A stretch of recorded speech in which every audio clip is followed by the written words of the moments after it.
দেখুন, এটা তো নিন্দা জানানোর কোনো ভাষা নেই। একজন আইনজীবী হিসেবে তার যে কথা, আমি একজন মানুষ, আর সন্তান কিন্তু আমারও সন্তান আছে, সবারই সন্তান আছে। সেই সন্তানকে সে ধর্ষণ করে, এই বাচ্চাটাকে ধর্ষণ করে নিজের হাতে গলা কেটে হাত পা কেটে তাকে হত্যা করায়, এর চেয়ে বিভৎস ঘটনা মানে বাংলাদেশে ঘটেছে কিনা আসলে চিন্তাই করা যায় না। আসলে এই আসামিদেরকে দ্রুত ফাঁসি দেওয়া উচিত। দ্রুত ফাঁসি না দিলে, দৃষ্টান্ত স্থাপন না করলে এই জন্য অপরাধ কিন্তু সমাজে বাড়তে থাকছে।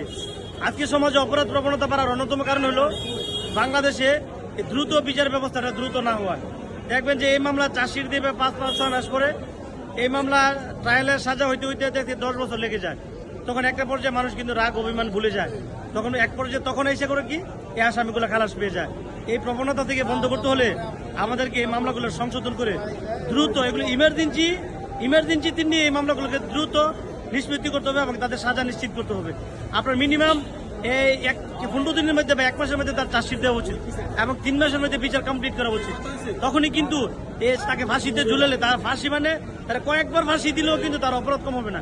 সে এত বড় অপরাধ করেছে যে র্যাব তো করেছে, 9 রেকের সেকশন, এমনি তার ফাঁসি হবে। আবার এই মেয়েটাকে সে জবাই করে হত্যা করেছে, একটা শিশুকে। তাহলে সে যেন পুরো দেশকে হত্যা করার মতো অপরাধ করেছে। তার কয়েকবার ফাঁসি দিল, এই অপরাধ শেষ হবে না। আর আদালতকে আমার আরেকটা জিনিস বলা উচিত যে এই আইন আদালত এমন হওয়া উচিত না যেন অপরাধীর জন্য যেন একটা সে রক্ষা কবচ হয়ে যায়। কারণ অনেক সময় দেখা যাচ্ছে কি এই মামলাগুলা 10 বছর চলতে থাকে, এতে করে আসামি কিন্তু বেনিফিট পেয়ে যায়। আসামের আইনজীবীরা দৌড়াদৌড়ি করে টাকা পয়সা খরচ করে, কিন্তু বাদী কিন্তু এই বিষয়ে এমনি ক্ষতিগ্রস্ত। বাদী আর কি টাকা পয়সা খরচ করবে, এই সুযোগটা কিন্তু আসামি বেনিফিট নিয়ে যায়।